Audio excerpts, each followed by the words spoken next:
Welcome to Conversations with Ann Elizabeth, the podcast inspired by my book, I'm a Registered Dietitian, Now What?, where I have the absolute joy to sit back, relax, and have a conversation about nutrition with a variety of people who share their personal story of passion and purpose, especially registered dietitians.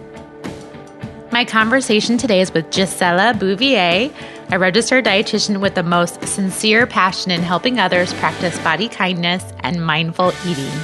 Happy New Year, everybody. It's 2018. I hope you are looking back on 2017 and you are proud of all that it was.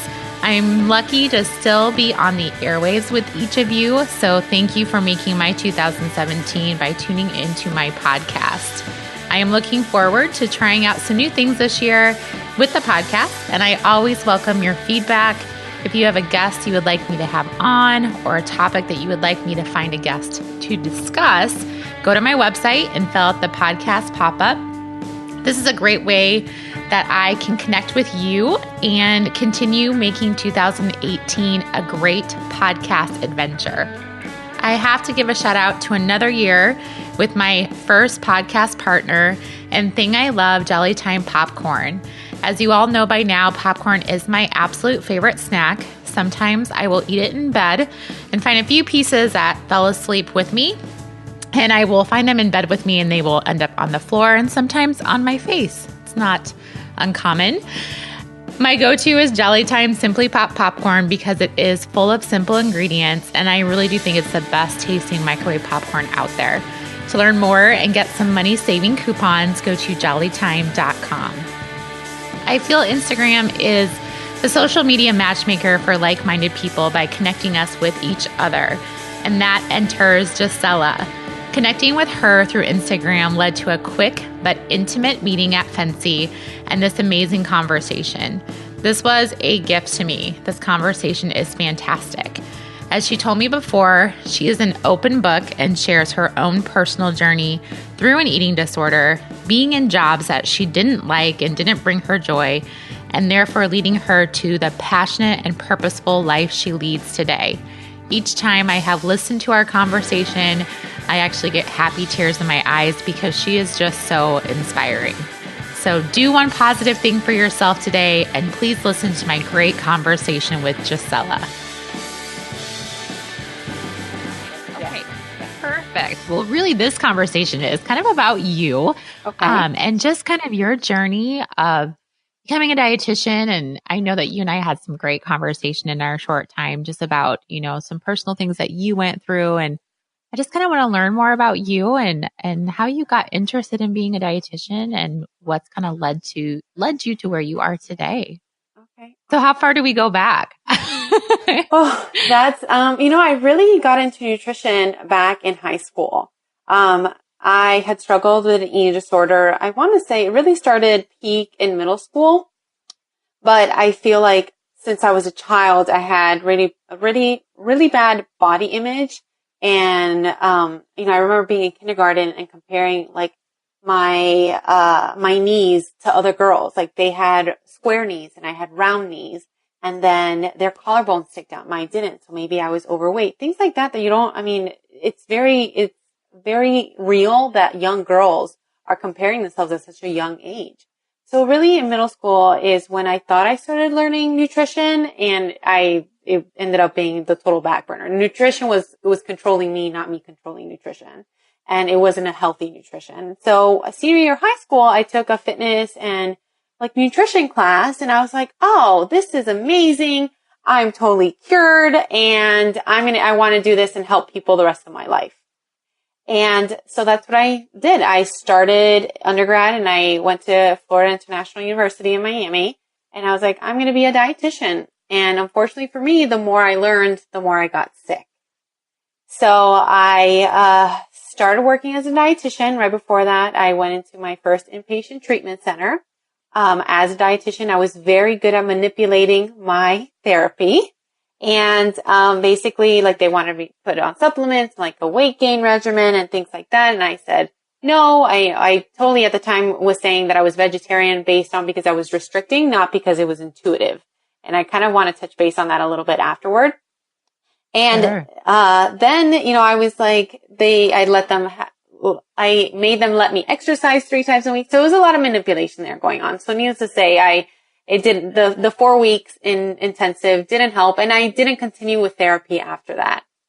And after that, I started working full time as an RD when I came back home, and I loved my job. I was in a small clinical setting, and I really helped to implement there the nutrition care process. And I loved being a dietitian. I loved everything about being able to help people through food, even if it meant in the clinical and acute aspect. And, again, as time went by, the sicker I got. And finally, I reached my wit's end, and I was like, okay, I need help. And the biggest downfall I had was that I didn't continue any type of therapy post my initial treatment. I had gone to other therapists and things like that, but nobody that really could help me. And I went to Oliver Pyatt Center in Miami, and I just knocked on their door and said, please help me. And I thought, I did. And I thought, well, I'm going to be able to still work full time, and I'll do this outpatient, and, we'll be good to go. I'll get rid of this thing called ED. And I was very wrong. And they did my intake, and they said, you need inpatient treatment. And I was like, no, you people are crazy. And, but I accepted after a lot of debates, and I went in, and I was their first dietitian. They had dietetic students before. They had lawyers and psychologists, all types of women in different career fields, and girls in high school and things like that, but never did they have a dietitian. So I was very good at, I thought, trying to manipulate my therapy, and I definitely was not. You didn't get that opportunity there, huh? No, I did not. But there is where I really learned about mindful and intuitive eating. And when they talked to me about it, and this was not that long ago, this was 7 years ago. August 16th was 7 years that I was admitted. And when they came and they're like, we want to teach you to really feed yourself according to your hunger cues and what your body desires, and really teach you that your body can eat anything that it wants, and it's going to stop when it's satisfied and you've reached your fullness. And I was like, what? I didn't learn this in school. You people are crazy. It was like my epic battle with them. And when we have to be in therapy before a meal, how hungry we were, how full. And I was like, I cannot even with you guys. But, as you're there, and it's a very humbling experience because, you're with other women who struggle with the same thing. And for me, I thought my eating disorder came from my poor body image. And while I was there, it's really when I had a therapist that made me realize how you marry your ED. ED owns you because it's a way of you're coping with other traumatic things that may have happened in your life that maybe that your mind has blocked. And I really had to tap into that and say, okay, I recognize why I had an eating disorder. And that was the first step for me. And then I could focus on my relationship with food. And that really helped me. And then my 10 weeks of inpatient treatment were up, and I was deathly scared of going back to the real world. And I was like, I'm not ready. I hadn't reached the point yet where I could eat on my own in the outside world. So a week before therapy, and then before I had to go back, I started telling them to blindfold me. And my biggest thing was that I used to freak out when I would see a meal. So I became very disconnected from food. And I couldn't taste it. I couldn't enjoy it. I was scared out of my mind. Food fears was 100% in me. And by blindfolding me, not letting me see what I was gonna be fed or the portion size or anything, it made me taste food for what it was again. And it was an incredible experience. And I literally choke up thinking about it, because to taste a Snickers bar again, and you had it in years, and it just reminded you of your grandfather. Oh, I'm sorry. It's little things like that this is why it made me realize why I wanted to be a dietitian, because I did become a dietitian to help people, and I needed that experience. And after I left inpatient treatment, I did 12 weeks of outpatient treatment, and it was working all day. And then 4 days a week for 3 hours a day, I'd go to outpatient therapy. So it was another intensive treatment. And from there, I continued journey here and there with different therapists and things like that. And I kept working as a dietitian in different fields, whether it was renal, or I moved on to a bigger hospital. I did a little bit of bariatrics. And I loved what I did, but I was realizing that I wasn't happy in what I was doing. And last year, I absolutely hated my job. I was doing menu database analysis for hospitals, and I was sitting in front of a computer all day, and I went back to, wait a minute, I became a dietitian to help people, and I'm ready. I'm so far into my recovery that I'm ready to take that step, because that was my biggest fear was, would I ever go and help people to the point where I would, take a step back? And I didn't want that, but I was ready. And it really took for me to hate my job and hate what I was doing to say, all right, Gisela, you've got this, go for it. And that's kind of how my journey started. And when I first started as basically my private practice, I was like, okay, well, let's figure this thing out. And initially I did, figure, I guess I thought, I have to focus on weight loss because that's what us dietitians do. It's teach people to eat healthy and meet your goal weight and things like that. And I was realizing that I wasn't being authentic to myself, because at the end of the day, I didn't want to put anybody on a structured meal plan and be rigid and stress over food. I wanted people to learn this mindful and intuitive eating. And I started rebranding myself, and I said, you know what? No, I'm going to stick to my gut. And this is why I want to help people. My goal is to help women with these strained relationships with food and learn to love food again, learn to taste food again, to enjoy, to not stress out when there's, a buffet in front of them at a dinner party, or when there's a vacation coming up, or whatever it is. And that's what I started to do. And I'm so happy that I did, because I'm able to connect with so many women on so many levels. And you realize that it's not just because, their goal is weight loss. No, how they feel about themselves, their body image, their relationships, all that affects their relationship with food. And so it's really getting into the nitty gritty as to what's going on around them, their stress level, maybe issues with their husband, or, moms with kids. Being a mom is hard, and the stress factor that comes with that. And so being able to just say, all right, well, let's figure out what's going on, and let's just take it one step at a time. I'm not going to put you on something structured, a meal plan, to where that's going to cause another stress. It's, hey, right now you don't eat breakfast. Let's start with breakfast. What kind of foods do you enjoy? And then go from there. And really teaching women to love food again and experiencing that food freedom that I got to experience is such a big part of it. Is fundamentally what I do to help people. And so really your private practice came out of your own personal experiences, but as well as your passion for eating disorders of all different kinds. Yes, exactly. And the thing is, not everybody has a set eating disorder, but so many. Everybody that I know basically has some kind of disordered eating pattern, whether it's stress related to food, whether it's that you hear all the gimmicks and stuff that you read online and you believe them. And anything that causes that stress is what I try to remove. I'll tell you, even, I was mentioning this last night on my Instagram, that my family is from Argentina.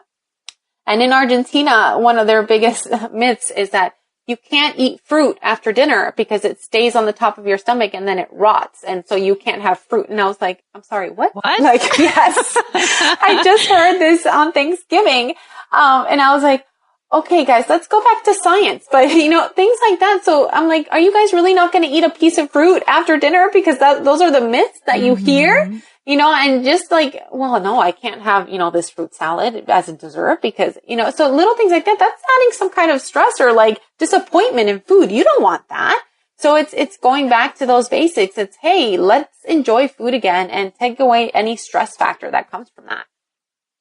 I think it's amazing that like you mentioned, I think almost everybody has some form of disordered eating just because, like you said, of what they read in a magazine or of what they hear by someone that told them something, that telephone conversation.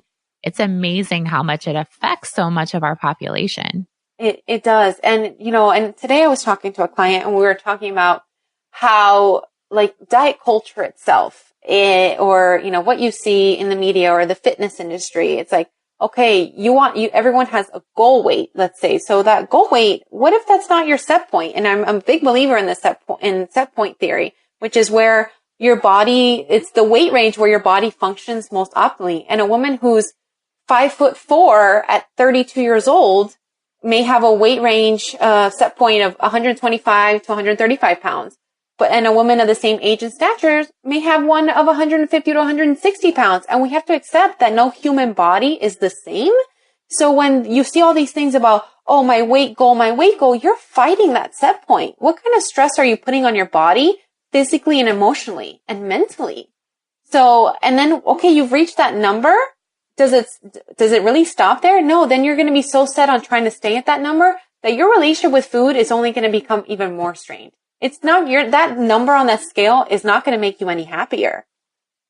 That's so true. That is so true. And it's hard for people that, I think sometimes it's harder for people that are at a healthy weight. Like what I would say, wow, you're doing great. They become more obsessed with it. Yes. Yes. And that's exactly the conversation I was having with my client today. And I said, so does that number on the scale make you more worthy than what you were before? And that's not the case. And then, okay, well, what if that number shifts again? Are you less worthy of certain foods? Or, well, okay, well, now that I made my goal weight, I can eat all the ice cream I want, but then that weight starts to creep up. And it's a vicious cycle.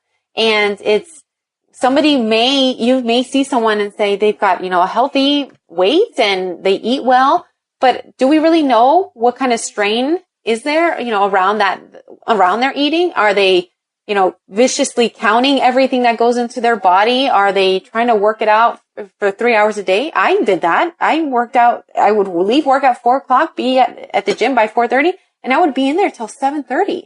And it was nonstop. Yeah, no lie, Anne, and I would count every step that I walked. I would count every bite that went into my mouth.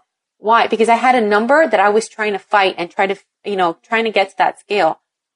How was that going to affect me in life? It wasn't. And I was going to want to fight every bit of me to stay at that number. What for? That's so true. And it is like, why? What am I doing? I think when you peel it all back and you really look at it, like just coming back to that question, what is it all for? Does it make you any less worthy of eating something you enjoy or, doing something that you enjoy instead of going to the gym for 3 hours, like where's that quality of life? Exactly. And today, I put an Insta story about that. I was lacking a little bit of motivation at the gym, and I went there. I was like, I'm just going to have a short workout. And I started my workout and I was like, this is not going to happen today.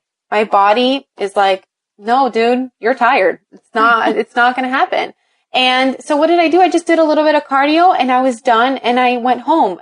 Back 7 years ago, I would have been so mad at myself because I didn't go hard and all in at the gym and, be that ruggedness you see in the media. And, it's just like food should be as mindful and intuitive, so should exercise. And that's so important.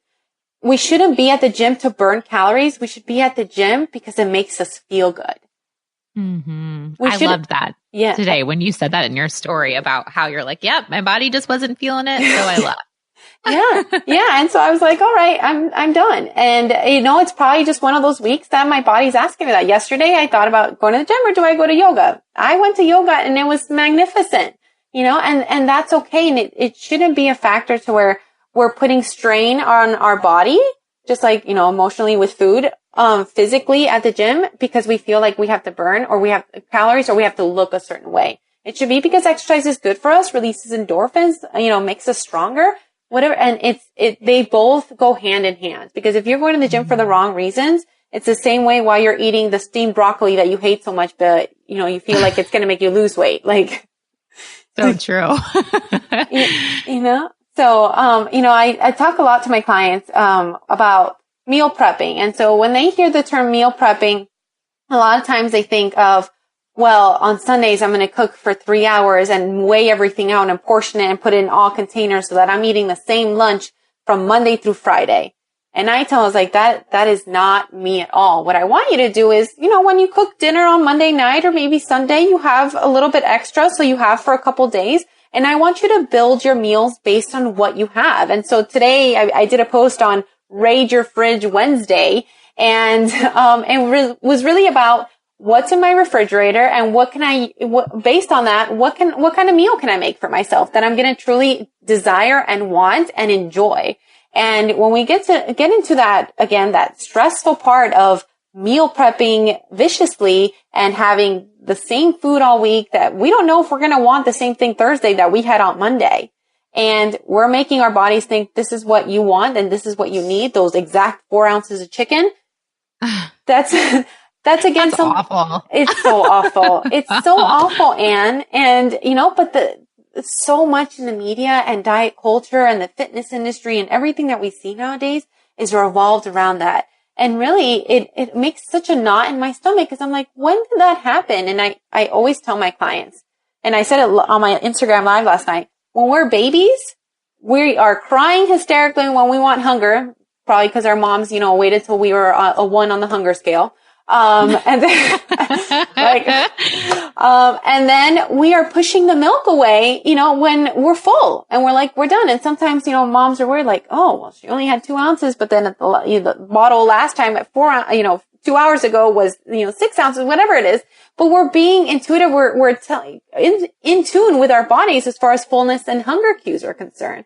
So I always tell them, like, it's a natural human instinct to eat when we're hungry, stop when we're full. And so it's really retraining our bodies to feel that again, signaling that your stomach to signal your brain when it's hungry and when it's full. Because I'm sure, Anne, you've heard how many women is in particular, men too. Well, I have a cup of coffee in the morning, then I don't eat anything till like 4:00. And you're like, and you're like, yeah, that's not food. Yeah. You're like, I'm sorry, what? And they're like, yeah. And I'm like, no, trust me, your stomach is knocking at you saying, please feed me. Just please. But we're so disconnected from our bodies that we don't even realize that. And now tell me more about that. So do you really feel like people are just that disconnected with what their body is telling them? I do. I really do. And the thing is, I experience it all the time with my clients. Like, well, I don't know. I just don't get hungry. And I'm like, do you really not get hungry? And it might be also that they've trained their bodies not to ask for nourishment. And that's what it comes down to. And we let life get in the way of whether it's work or picking up the kids or cleaning the house or whatever it is, that we've totally become disconnected. And really taking the time to sit down and eat a meal is part of that self-care and self-love. And when we're putting ourselves last, that we're totally disconnected from our bodies completely. And I'm a big believer in that. That's kind of true though. It's like you do put everything else ahead of you or ahead of the things that you need for everyone else. Well, maybe that's just dietitians and type A personality people. Yeah. I don't know, but, or women in general. But yeah, you just gave me kind of an aha moment, just kind of thinking of working with clients that way. Yeah. Yep. I always ask them, okay, what's your schedule like? Anytime I work with a client, I do ask them for like an intake form. I want to see, for 24 hours, kind of what they eat. And many clients definitely don't eat enough. And my then question is, now, are you not eating enough? A, because you're not disconnected with your bodies. B, you're portioning everything out to what, some 1,200 calorie diet online told you to portion to. Or C, there's something else going on. So and you'd be surprised with the kind of responses that you get. It's, well, no, I'm too stressed out. No, I don't know how to cook, so I'd rather not do it. No, well, yeah, I kind of graze here and there. Okay, well, did you write any of that down? So there's so many factors going on that we really have to figure out, why is there such a disconnect between food and the individual? And you probably, when I think about you when I think about you going and knocking on a treatment center door and saying, please help me, you obviously were at that point where you're like, I need help. And there's so many people that you work with that haven't gotten to that point yet, which is why they're coming to you. And you are a huge benefit to them because you've gone through such intense treatment that you realize all these things that they don't. Yes, exactly. And and not to say that I only work with people with eating disorders, but I definitely, I feel like we talked about before, that maybe 80% of the population has some kind of strained relationship with food. And it's about figuring out why, what's going on there. So I figure out, all right, so let's chat with clients. We talk about, hey, if you're the type of client that you're having 1 cup of coffee a day and then not eating till 4 o'clock, okay, well, let's get some breakfast in and let's make that your first goal. Or if you're a client that sits there and relies on food as an emotional support, okay, what's going on? Are you just sitting there mindlessly, not portioning something out, watching TV, on your cell phone, being totally disconnected because of technology or because of emotions? So there's a lot of factors that play into that. And the same thing also, I feel most of us women are very self-conscious, and we beat ourselves up a lot. And we're always looking at the negatives that we have and none of the positives. And the reality is that we don't have negatives, but we're so used to beating ourselves down that we don't know how to be positive. And that has such a huge correlation with food and how we nourish our bodies. And that's profound. That's so true, because there really are no negatives. We just beat ourselves up and make it worse. We just beat ourselves up. And last week I had all of my clients that they had to stand in front of a mirror and give themselves 3 positive affirmations. All of them came back saying that they couldn't do it. Oh, that's like heartbreaking. It's heartbreaking. But why did that happen? Because we're so used to looking in the mirror and seeing the negatives. We don't know how to find the positives. We don't know how to do it. That's so sad. And how do we change that? How do you think we change that as a society? So I am so happy that there are more and more dietitians being on board with the mindful, intuitive eating, health at every size, movement, because it really shouldn't have to be a movement. It should have been instilled since the beginning, as it was. So Marilyn Monroe was a size 12, and she was beautiful and gorgeous. Nobody judged her, but what society has become. So I think that's a huge factor in it. I think more and more people actually seeking help with dietitians and nutrition experts versus, going to their local, beefcake personal trainer. No offense to them, but they're going to put them on the same type of regimen as they do any other client and not figure out what's going on beyond that. And, for me, a client, and I told every client, when they're standing in front of a mirror and being able to say something positive to themselves, when you're able to be good to yourself and love yourself, there's a huge, correlation between the relationship you have with food. Because when you're able to sit and enjoy a meal, that's self-love. That's saying, oh, I love this. My body's enjoying it and I deserve this and I'm worthy of it. Just like looking in the mirror and saying, I'm beautiful. It's because you are completely worthy of everything that you have in this life and everything in this world. And that confidence and that sense of love resonates with food. Because if you're saying, oh, my thighs are too big, and then you're going into the kitchen saying, well, I can't eat that because then I'm just going to hate myself more. And these thighs are never going to go away. And there's such a huge correlation with that. And we don't even think about that. Oh, that's so true. That gave me goosebumps, because you're so right. I mean, it just can be one thing that sets someone off into a spiral. Yes. Yes. So when I think about, just your practice and what you do as a dietitian, I really feel like you're into nutrition, but you're more of that therapist. Like, do you feel like you are more of that person that deals with emotions and kind of counseling and motivational interviewing more than saying, hey, this is what you need to eat? Yes, absolutely. There's definitely a huge motivational interviewing aspect of my practice, because it's really asking and getting deep down as to what's going on. Why are you doing these things? What's affecting you to be able to nourish your body? It's asking those constant questions to really be able to give individualized counseling to my clients. And every one of them is so different. And I feel like when we just do nutrition, it can be a wonderful thing. But when you work with people from so many backgrounds and, different life experiences and, different careers and whatever it is, whether they have 8 children, no children, so many factors come into play. You really need to figure out what's going on and how you can help them. So that motivational interviewing is so, so important. And at the end of the day, I feel like I am like a food therapist, because it's why can't you nourish yourself, or what's going on? Why are you, sitting there and eating, your batch of cookies, or just sitting there and eating, plain celery sticks because you don't feel like you deserve more than that.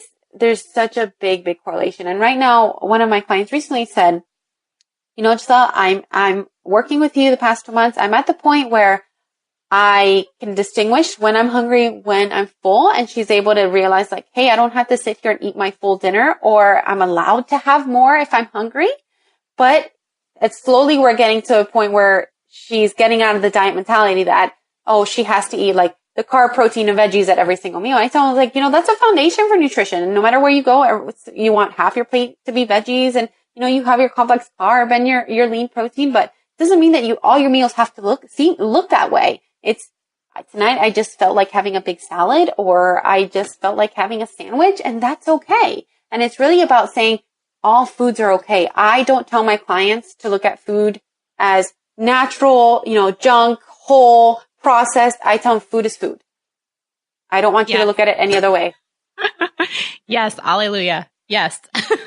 because when you start labeling food, you start putting restrictions and like a big halt sign on that food. And I don't believe in that. Absolutely not. Nope. That's kind of true though. Like when it comes to all the labels out there and all the different nutrition claims, that could definitely impact someone's relationship with food too. Yep. Exactly. And it's really about finding what's going to satisfy you at that point. What's going to tell you your body's going to be, comfortable. It's not going to be overly full. You're not going to be leaving it deprived, but it's going to satisfy you and it's going to make you happy. Like, I enjoyed this today. And that's the way we should feel about. So I was thinking back to what you said earlier when you went to treatment and you were like, oh my gosh, I didn't learn any of this in school. Yeah. And thinking about your practice now, do you feel like there's that similar disconnect between, not saying it's, a treatment facility and not learning that as a dietitian, but do you kind of feel like you've been navigating this frontier without the right kind of education? So yes and no. I think that there's now more education out there regarding, mindful and intuitive eating. And I've taken courses and webinars just because I really like to see what other dietitians are doing and their approaches, and also what other ways I can discuss with my clients and really have them open up to me. But I think as far as my full education, my undergrad, there was a total disconnect from there. We had a little bit of motivational interviewing for one of my classes, but in regards to mindful and intuitive eating, totally disconnected. There was nothing there. I'm 100% of that. And, I'm hoping that there is more now. And the reason why I say that is because I see a lot, especially on social media, a lot of like dietetic interns who also, once they get their RD, want to work in a field, where they're helping people with strained relationships with food, whether it's in the eating disorder field or working one-on-one with clients who just have strained relationships with food. And I think that maybe now there is, or the fact that there's more education out there that's available outside of school is also a huge perk. Yeah, because you probably have gotten most of your education that way by, like you said, like doing webinars, listening and talking to other dietitians that are working in it. Motivational interviewing, do you have a recommendation for any education, like doing education in that as well? Yeah, I'm trying to think of the top of my head which one.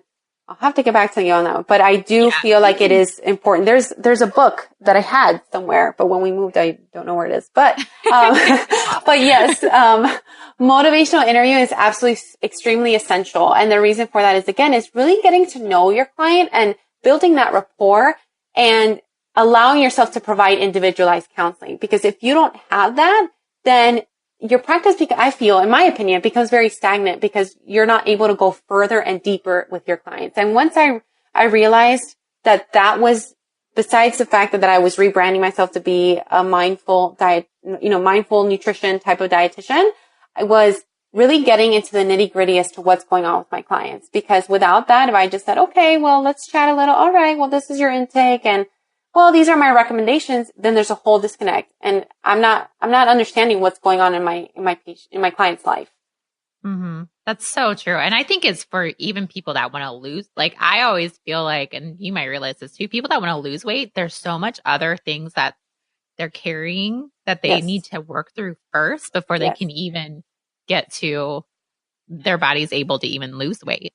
Yes, absolutely. And I'll tell you, when I first started changing my practice to what was more authentic to me, I took a webinar with Christy Harrison, who is such a role model to me. And I asked her that. And I said, what happens when a client comes to me for weight loss?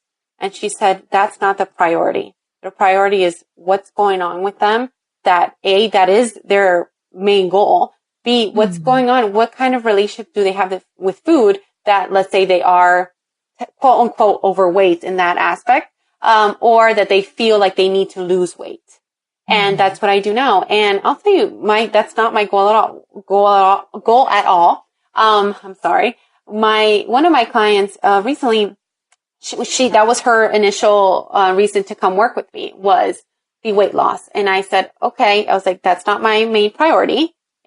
I want to figure out what's going on in your life and what's going on with how you nourish yourself. That's the reason why you want to see the number on the scale change. Okay. And just by taking a more mindful approach and allowing herself to be intuitive, and she has, where she can't have snacks around because she feels like she overgrazes on them. So just being able to work on things like that with her, she's lost 4 pounds in the past 4 weeks. And she's like, I know that you weren't being intentional, but the fact that I am being more mindful and conscious as to when I'm feeding myself, when I'm not, allowing myself to eat the foods that I like and not make myself eat things because they're diet foods, I've lost weight. And she is completely shocked that she has. And, but I also talk about, the whole stress factor. How does stress play a role in our bodies as far as weight gain or weight retention as well? And it's huge. And I think stress equals fatigue, equals bad sleeping patterns, and then therefore equals disordered eating. And it's just one big cyclical disaster. Yes. It's a vicious cycle. And so it's about just taking that therapeutic approach of, all right, let's take it one step at a time. Let's talk about the intuitive eating principles and why you should respect your body, honor your hunger, honor your fullness, be intuitive about your exercise and everything in between, because that's what health is. Health isn't a number on the scale. Health is how you feel. Health is your relationship with food. Health is your emotional well-being, how you sleep, so many other things besides a number on a scale. Amen. Amen to that, sister. And trust me, it's taken me a long time to be able to finally say, I'm ready to help people. Because I was scared for myself, I was scared of, will other people's stressors become mine? And I realized, I am ready because I want to teach people to let go of those stressors and to be able to say, I'm worthy of eating and I'm worthy of enjoying food and I'm worthy of self-love. And that's one thing I admire about you so much, because we did have that conversation about how sick you were and how much you struggled with that. And then you told me today that you worked as a full-time dietitian during this whole time. And I can't believe, you are so strong for being able to really learn the principles and really heal yourself and be able to help others, because that's not easy as a dietitian. It's not. And let me tell you, having a dietitian is not easy to accept either. And doing nutrition therapy with a dietitian as a dietitian is not easy. But I look back and think about all the skills she gave me besides my therapist and the things that she made me realize that I had, that showed factors of my disordered eating and my strained relationship with food. Something like not being able to pick up a sandwich and just eating a sandwich. I would break it apart. And she'd be like, why do you do that? I'm like, because, in my mind, it was smaller pieces meant I wasn't eating as much. That was my ed mentality. So little things like that. I do like to do different things with my clients, whether it's a walk in the park, if they're local, or being able to go eat a meal with a client and just see how they react to food. And, what they do really showcases how stressful that relationship can be. So I think back always in my mind, the things that she said to me and she made me realize, and I really put that toward my clients. I love that idea of doing an activity around food with a client. I think that's great. I never thought of that before. I love doing it. Today I did a grocery tour with a client, and it wasn't your typical grocery tour of, hey, let's, read the labels and here's your carb, your fat, your sugar. We didn't do that. We said, this is a very busy mom who's also doing her master's degree, and she's got a very negative relationship with food, and she works also full time. She's got a very busy life.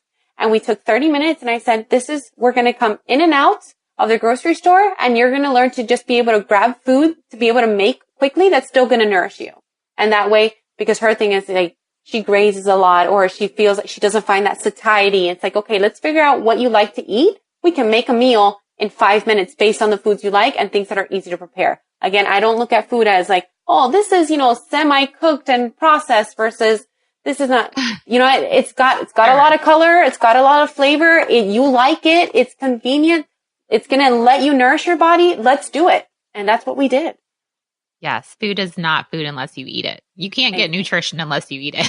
Exactly. Of what it is. Exactly. So it's just, a different approach. And obviously we talked about things like she loves salads. And so we're thinking about different ways to make her own salad dressing just because it is going to nourish her more than, something store-bought. We did talk about that, obviously, because everybody still needs a foundation for nutrition. And I still want you to feel good about yourself and what you're putting into your body.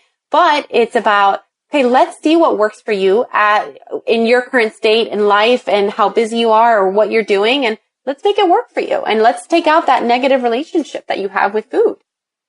And it's everything. It's the counseling. It's the grocery shopping. Yeah. It's the meal prepping. Like you said, like your way of meal prepping is much more realistic and much more relaxed than the ones that you see on social media. Yes. So I love all those things that you incorporate with your clients. Thank you. It's been a journey the past 15 months in building my practice, but I'm so proud of how far I've come and how I'm able to help people. And again, it's not maybe the right approach for everybody. Some people may want to work with a dietitian that does a particular diet or likes, the meal prepping to a T or counting macros or a keto diet, whatever it may be. But this is my approach, and I love working with clients that want to break free from that stress that comes with the diet culture. Do you find when you're working with your clients that you need to allow, like I think about, okay, I'm going to have a client come in, they're going to come in for an hour. Do you kind of set a time, or do you feel like in those situations, you kind of have to be intuitive with your time that you spend as well? I do have to be intuitive about my time. So it's a fine line. Like I feel, let's say I do a follow-up with a client. I'll tell them it's 30 minutes, but I'll probably save an hour just to see where it goes. Cause because there is so much therapy involved, I don't want to just cut somebody off, especially when we're getting into that nitty-gritty. So it really depends on my day, on the load of my day. But if they are someone that we're really still at the beginning phases and building that rapport and really figuring out what's going on in their life, I will leave more time just because I know that we really have to get into it and then also figure out small steps. And every week I give a client one goal, whether it's going to the grocery store and buying a food item that they've never tried before and intuitively that's what they chose because it seemed appealing to them, or the positive affirmations, or, so many different things. Or if they've never stepped foot in the gym, just being able to say, okay, I'm going to go for a walk outside because the gym makes me uncomfortable. Or, okay, well, let's get over let's get comfortable with being uncomfortable and go sign yourself up at the gym and walk on the treadmill, whatever it is, depending on the client. So it's about just figuring out what's best for each client and allowing myself time to provide that for them. Do you kind of go by packages? Like when you have a client come see you, because I would think that most of these clients, you build a relationship with them. You're like their dietitian. So I would think that you do more sessions with your clients. Yes, I do. So when I started building my practice, I was realizing that a lot of, especially virtual dietitians, were building like memberships. So that's what I do with my clients, is that I do either a 1-month membership, which I think I have one client just doing that, and she just really needed a little bit of understanding about nutrition. And then I've got a 3-month membership and a 6-month membership. And I've got a few local clients. I feel like because I live in a small town that's primarily like 65 and older, the whole mindful intuitive eating approach is kind of not their thing. So I'll see local clients and just like basic nutrition needs. But most of my clients are virtual, and we do the monthly packages. So we do. And I really tell them, I was like, I can't help you in one session. I can't. No. Oh gosh, no. There's no No. way. No, definitely. You could probably talk to him for 5 minutes and you'd be like, okay, yeah, we need a lot more time. Yeah, exactly. Do you use a virtual platform then for your business? I do. I use Healthy. I absolutely love it because my clients are able to download the app and it's got a food journal, and it's not like your typical food journal where you're, writing down every bite that you consumed. It's, let me take a picture and show my dietitian what I ate today. Or, let me just write it in, and it focuses on hunger and fullness scale. So yes, I was, at a 2 when I was hungry, and I overate, and I felt like I was at an 8. So we focus on that, and that really helps to give them the tools between our sessions. So I use Healthy, and then we could do video chatting on there. I do my charting on there, my billing. I mean, it's phenomenal to have a one-stop shop. That's Yes. awesome. That's awesome. And you personally, when you're helping your clients, do you find times, I mean, since you have gone through everything that you have in the past, do you ever find times where you feel like you have to kind of reconnect with yourself and take time away from clients? I do. And I'll tell you, I had a few months ago, a client that was very sick in her eating disorder. And it brought back a lot of memories for me, and not necessarily positive, and what she was going through. And I had to take a step back. I mean, I took time when she needed to take a few weeks off and go back to school. And it really let me kind of reconnect with myself. And I needed that because I was like, okay, this brings back a lot of hardships for me. I need to be able to just say, all right, time out, maybe for a while, not take someone that's that critically ill in their ed, and just focus on, for now, people that've got these strained relations with food, and not necessarily to where they're at that point. And I mean, I was honest when I first took her on as a client. I said, let's see if we're a good match. And I told her my story, and I said, I want to help you, but maybe you might need someone that basically above me that can help them more intensely. But, when things got there, we needed a little bit of a break, and that's okay. Sure. I can totally understand that. That's what I figured too, that you have to still take care of you. Yes. First and foremost, because you have a family and you have a husband and a daughter, and that things don't work if you're not around. So exactly. And you just mentioned my daughter. My daughter is my reason. And people say that. And I always, obviously the love for myself comes first, because if I don't have self-love, I can't show my daughter how to do that. But I never want her to have a stressful relationship with food. I allow her to eat the foods that she loves. I'm still trying to teach good nutrition. Obviously, she's fighting me on the vegetables right now because she's 2. So I'm trying to hide them in like tomato sauce and, and smoothies, calling it ice cream. But, I never want that from her. When I was in high school and I was sick, my friends, I used to tell them, like, I don't know how you guys sit there and eat pizza and enjoy it. I envied them. And I didn't understand it. And I never want my daughter to be on the side that I was on. I don't want that. Sure. And that's, you're going to, that you will prevent that from happening to one woman at least, right? Yes, exactly. And, when my husband and I had just started dating before I went into treatment, and he just said, listen, I can't take care of you until you take care of yourself. And I can't love you until you love yourself. And I needed that. I did. And that's, that is really and it boils down to, like you said, it's all about self-love. And I feel like, don't you feel like there's a lot of dietitians that struggle with that just in general? I do. And I think a lot of dietitians get into the field because they also have some kind of strained relationship with food or some kind of history. And it happens a lot. And I think that's, the dietitians that do put people on a very structured plan may have some kind of stress there. And it's like, okay, let's recognize, and how do we fix it? And we all should support each other, whether it's taking each other's webinars to learn and be able to not only help us, but help others. Let's help each other out. Absolutely. I needed a dietitian's help, and that's totally okay. Yeah, exactly.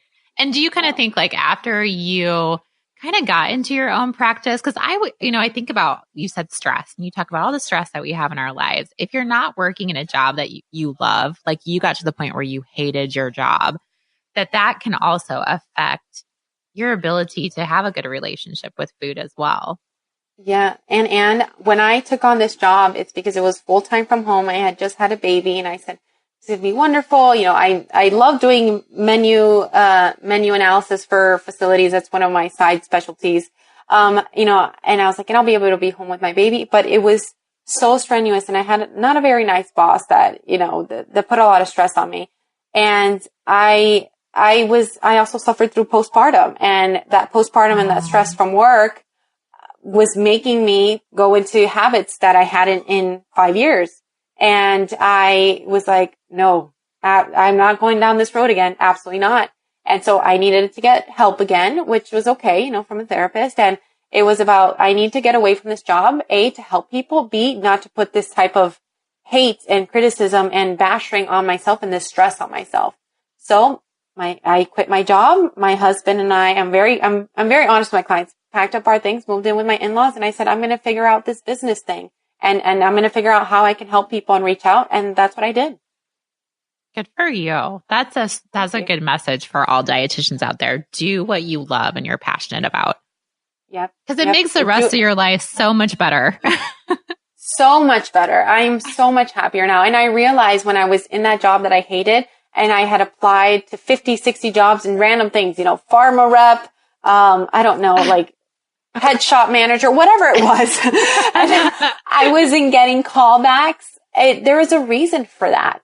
And the reason was because this was my purpose. And even I got turned down to be the dietitian for a Major League Baseball team that I thought that I was supposed to get it and I deserved it. And I bawled my eyes out when I didn't.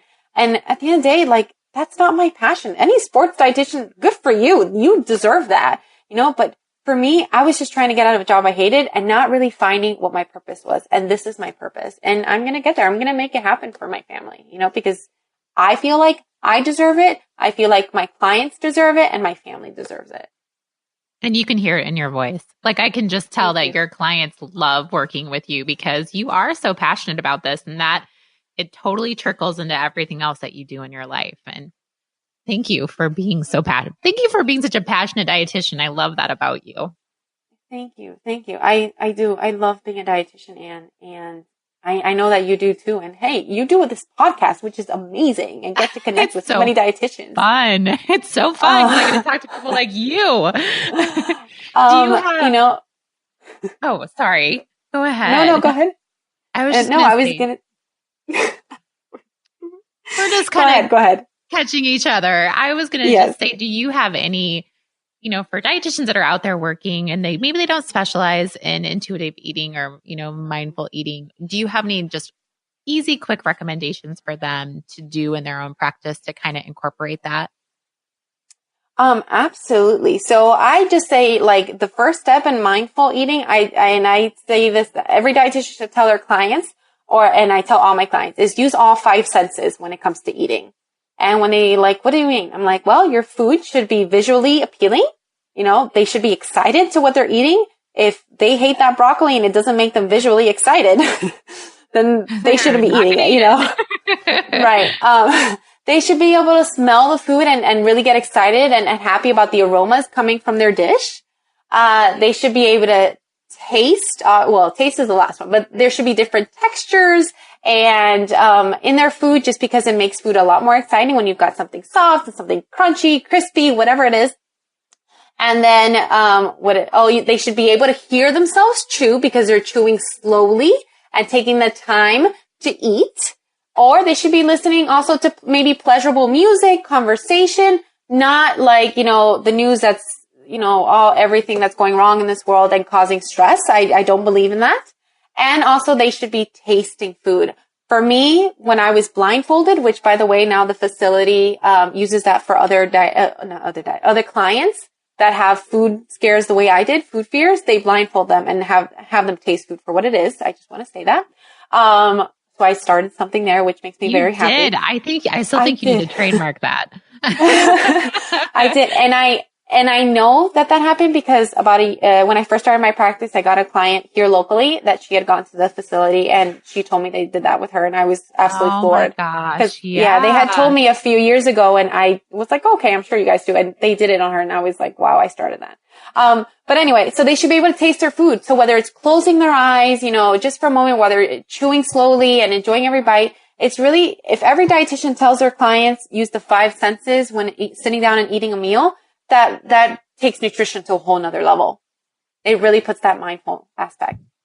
I think that's so easy that we all could incorporate that into our practice. And so everyone, I hope you're taking notes because those were really good tips.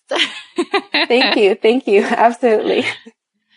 Well, I know that you have a client coming up. And so I think we'll probably have to do a part 2. I say this to everybody. I'm like, we have to do a part 2 next year sometime. So we'll do a follow-up kind of check in with you next year in 2018 and see what you're up to. But I have a few fun questions to ask you that I'm sure was difficult once upon a time, but maybe is super easy now. But what is your favorite food? Oh, my favorite food. That's a very tricky question because I love so many things. Oh. Isn't it so fun to be able to say that now? You probably could not have said that 10 years ago. I could have not. Nope. I could never have said that. I will say, I am primarily plant-based intuitively because I'm now a vegetarian because intuitively I am. But I will say if I do eat any animal, scallops are my favorite thing of all time. I don't know what it is, but just grilled scallops. My husband, anytime he's in trouble, he just grills up some scallops and everything is better in this world. So I will say that. Yes. Awesome. I always feel like when someone else makes something too, it tastes way more delicious. Oh, yeah. There's love and I'm sorry in that. Totally. Yeah. What is your favorite beverage or drink that you like? Club soda. I could seriously drink club soda all day and I didn't love it until I got pregnant and I was very wheezy and had a lot of morning sickness and it just made it all better. And I could seriously set regular water aside and drink club soda all day now. Love it. Just plain too. You don't even need a flavor. Plain or flavors, doesn't matter. I'll take it. Both. Cool. Yes. And then do you have a favorite scent? Oh, yes. Anything citrus, lime, lemon. I have a diffuser and any citrus smell goes in the diffuser. I don't want to smell anything else. I don't want lavender. I don't want flower. I don't want bark. None of that. I want citrus. Bark. Yeah. Okay. So no bark for you. No bark. No. And what brings you joy in life? I'm sorry? What brings you joy in life? What brings me joy? Doing what I do and being a mom. Being a mother is very difficult, but being a mother is, I look at my child, I still can't believe that I made that. And it brings me so much joy and she's my biggest purpose. And now being so authentic to me and how I help people just brings me so much joy. Being able to sit here with you and have this conversation just has made my day entirely. And, sometimes days go hectic, but at the end of the day, I'm so happy with what I'm doing. It doesn't matter that I'm working maybe twice as hard. I love what I do and it makes me so happy. Well, you are inspiring and I am so glad we have met and connected because I think we'll be lifelong friends. And I hope everyone enjoyed this conversation as much as I have because it was amazing. Thank you so much, Anne, for having me. And I love that you're doing this. And I really, really appreciate it. And I loved meeting you. And I would definitely love to come back next year. And I'll, of course, see you again in person soon. Yes. I feel like we need to have a meetup. I either need to come visit you because I don't think you want to come to Iowa. Just saying. I mean, it hasn't really been on my itinerary in life, but you never know. I mean, it's true. You never know. Yeah. Well, thank you, doll. And you have a great rest of your day. Thank you. You too. Have a great day. Did anyone else out there get emotional during this conversation? I had so many aha moments when we were talking, even with my own personal journey and some of the negative things I tell myself when it comes to food, and just being kind to myself is so much more important. Be good to yourself, truly love yourself. There is only one you, and food should not dictate the happiness in your life. If you struggle with any of these things, please follow Gisela on social media. You can find the links to her on social media in the show notes, and she will help you stay focused by her inspiring posts every day. I mentioned in my last podcast of 2017 a new partner and thing I love, Gnarly Pepper Greek yogurt dip mixes. Gnarly Pepper creates custom blends like veggie and onion powder mixes that pair with any brand of non-fat or full-fat Greek yogurt. And it's an Iowa product, which makes me happy. You can purchase the mixes from gnarlypepper.com or amazon.com. And stay tuned for next week because I have a great podcast with the owner of Gnarly Pepper, Sarah. My website, AnnElizabethRD.com, is where you can read my latest weekly wisdom blog posts. I share my current adventures, which usually involve food, some workout music. Anything that's motivating me right now is a big thing, a really delicious and real deal recipe, or what I love right now. You can also purchase my book and find all of my previous podcasts, show notes, and links to the things we talked about during our conversations. I would love to connect with you on social media. You can find me easily on Instagram, Facebook, and Twitter at AnnElizabethRD. Remember to be great always, find the joy in each day, and to start a conversation that truly matters.